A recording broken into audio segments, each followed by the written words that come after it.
So a beautiful good afternoon to you, wherever you're watching us from.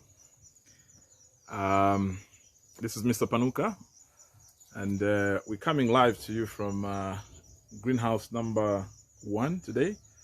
And what you see in the background is a sweet pepper crop. Quite young, is under 1 month, but coming along quite well. This is Red Jet variety that we have in here. Okay. But anyway, today it's not about us doing, crop analysis and the like.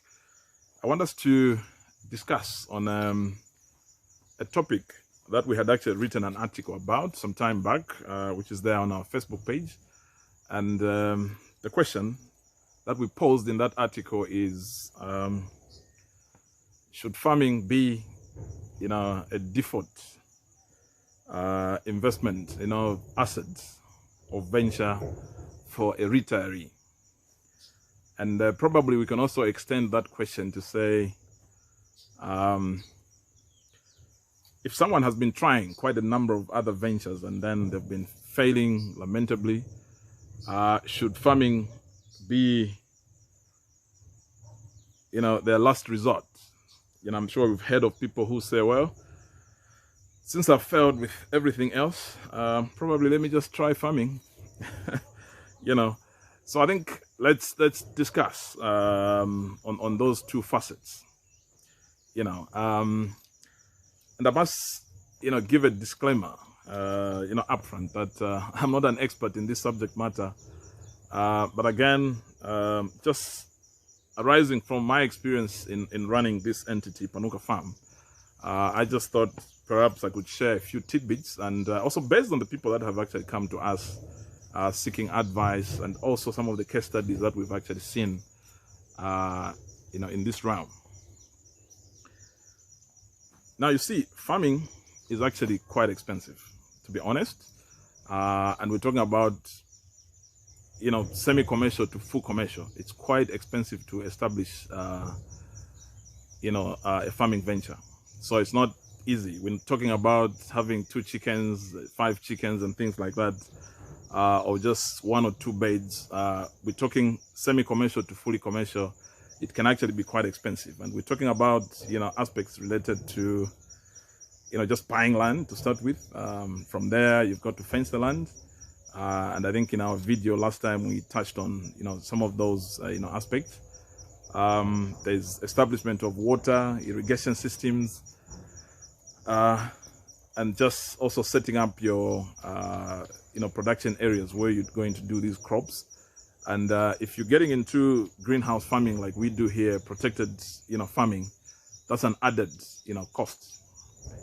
So with that in mind, my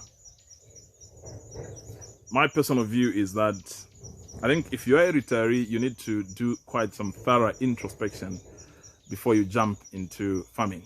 Otherwise, all your retirement benefits, could actually go into just what I call best infrastructure, and then you have nothing for working capital. So I think there's need to make sure that you've got real interest in farming, and not just jumping into it because everyone around you who you're retiring with says, I'm going to get into farming. So, and sometimes also you need to have what I call genuine interest in farming, because sometimes some people actually don't have genuine interest. It's all about peer pressure. You probably have never even farmed even just 2 lines of tomato, pepper, or something like that. You've never even perhaps kept even 10 chickens. And just because you've got this huge retirement package, you think, well, I'm not going to start with 1,000. For me, given the size of the investment that I have from my pension, I'm going to go for 10,000, And unfortunately, we've actually seen quite a lot of catastrophes. And unfortunately, sometimes, people get into distress, and sometimes even loss of life, hypertension and all those facets. So even if you've got this hefty pension, you've got to think through. And even then, my personal view is that if you've got this pension, I think pension should not necessarily be used for you to start doing what I call best infrastructure, your capex for farming. Ideally, those funds must help you now to upscale and also for working capital. I think it's a venture that you should have started whilst you were actively, in employment, and you've actually understood how this, venture works. You understand the risks, the returns, the ins and outs of this venture, and when you are deploying your, pension funds, you're actually very sure you understand this venture quite well. So that's very, very critical. And that also goes to people if you're still in full-time employment and you've got aspirations to run a farm. While you're still in full-time employment, you need to make sure that this best infrastructure is actually sorted out, so that should you decide to go into full-time farming, even prematurely before your retirement age, you've got some of these critical infrastructure for farming already sorted out. That's very, very critical. And again, I'm speaking from experience of people that I have seen made huge mistakes, sometimes even end up selling farms because they've run out of working capital, and things like that. So we need to understand that farming is just one asset class. And if you allow me to do a bit of what I call Finance 101, by the way, Mr. Panuka is a development finance, expert. So I'm not necessarily an agriculture person, but a development finance, person. So if you allow me to digress a bit and get into Finance 101, just to give some of the options to farming, you must actually understand that we've got like 5 investment asset classes that are available to a retiree and any other person who's actually interested in investment. So you've got 1, shares or stocks. So those are traded at the stock market. Okay, so that's one asset class.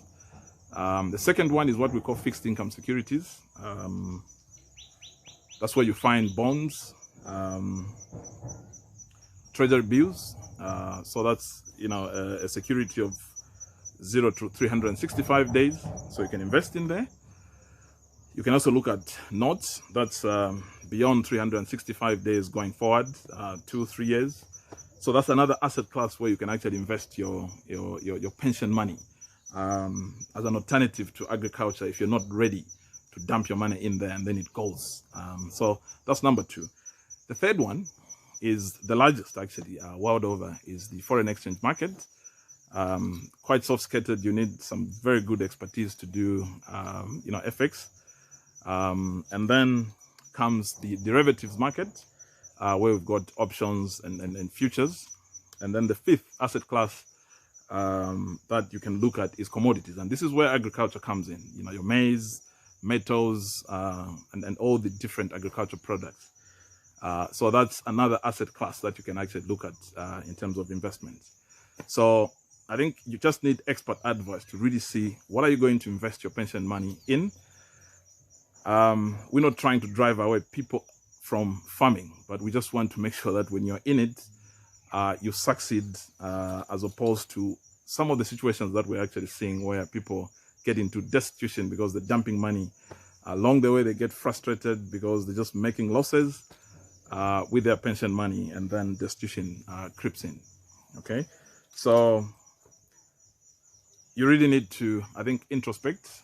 We certainly want, a lot of people to come into farming, but we want you to succeed, and this is why we're actually giving you these tidbits. So I think key takeaway: before you retire, make sure your best infrastructure is in place. If you're genuinely interested in farming, and you've got what it takes to do farming, okay? Avoid peer pressure if it's not for you. Like I said, I've given you different investment asset classes where you can actually deploy, your money away from, the commodities asset class where farming falls in. Okay, we've seen people getting decent, returns on, treasury bills and bonds. So those are very good asset classes that you can also alternatively look at if you genuinely do not have what it takes to do farming. Okay. So I think those are just a few tidbits that, I thought we could, share this afternoon. And I think in the next, video, we'll try and look at the issue of jumping out of employment to get into farming. That's another topic on. And we'll try and share some of the tidbits based on our experience, what we think is the right approach, to take if you are looking at jumping out of employment. So I think that's something that we'll tackle in the next, topic.